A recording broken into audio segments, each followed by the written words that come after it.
नमस्कार, आप देख रहे हैं न्यूज 18 बिहार झारखंड। मैं हूं आपके साथ रुचिका राज। भारत निर्वाचन आयोग ईसीआई ने देश के उपराष्ट्रपति पद के लिए चुनाव प्रक्रिया शुरू कर दी है।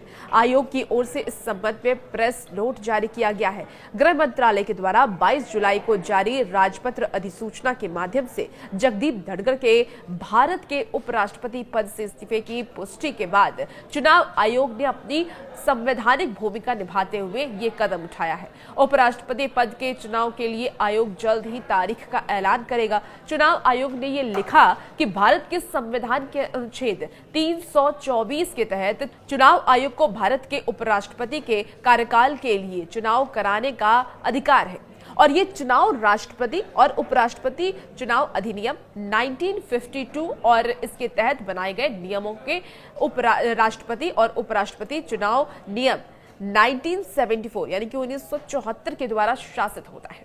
चुनाव आयोग ने उपराष्ट्रपति चुनाव 2025 से संबंधित तैयारियां पहले ही शुरू कर दी है और इन प्रारंभिक गतिविधियों को पूरा होने के बाद जल्द से जल्द उपराष्ट्रपति के पद के लिए चुनाव कार्यक्रम की घोषणा की जाएगी।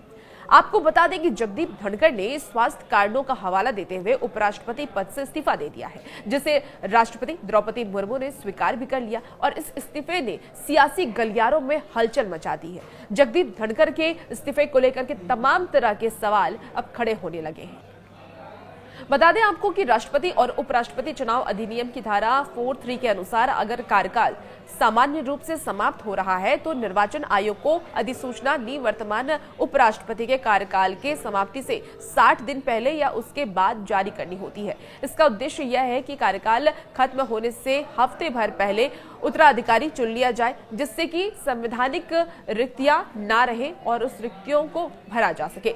संविधान के अनुच्छेद 66 के अनुसार उपराष्ट्रपति का चुनाव संसद के दोनों सदनों के निर्वाचन मंडल के द्वारा अनुपातिक प्रतिनिधित्व प्रणाली और इसके साथ ही एकल सक्रिय मत पद्धति से किया जाता है। उस निर्वाचन मंडल में लोकसभा और राज्यसभा के सभी निर्वाचित सदस्य और राज्यसभा के 12 नामित सदस्य भी शामिल होते हैं। चूंकि सभी निर्वाचक सांसद सदस्य हैं, इसलिए प्रत्येक का मत मूल्य एक होगा। आपको अब ये बताते हैं कि कैसे होता है ये मतदान, कैसे चुना जाता है उपराष्ट्रपति।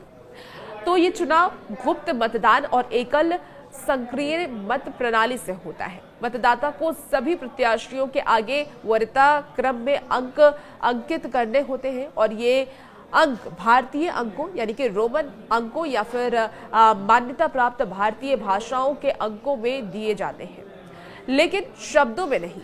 पहली वरीयता देना अनिवार्य होता है, बाकी वरीयता वैकल्पिक होती है। आपको बताएं कि निर्वाचन आयोग मतदान के लिए विशेष स्याही वाली कलम देता है, जिसे मतदान केंद्र पर ही उपलब्ध कराया जाता है और किसी अन्य पेन से मतदान करने पर मत अमान्य घोषित कर दिया जाता है।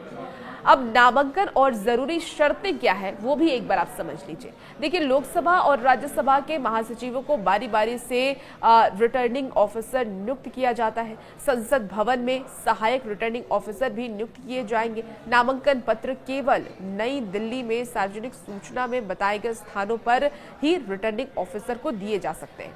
नामांकन पत्र फॉर्म 3 में भरना होगा, जो कि अवकाश छोड़ करके सुबह 11 से दोपहर के 3 बजे के बीच स्वीकार किए जाएंगे और हर नामांकन पत्र में कम से कम 20 प्रस्ताव और 20 अनुमोदक होने चाहिए। कोई भी निर्वाचन केवल एक ही प्रत्याशी के नामांकन पत्र पर प्रस्ताव या अनुमोदक हो सकता है। आपको बताएं कि प्रत्याशी अधिकतम 4 नामांकन पत्र दाखिल कर सकता है और नामांकन के साथ 15,000 की जमानत राशि जमा करनी होती है, जो कि आरबीआई या फिर सरकारी कोषागार में जमा की जा सकती है।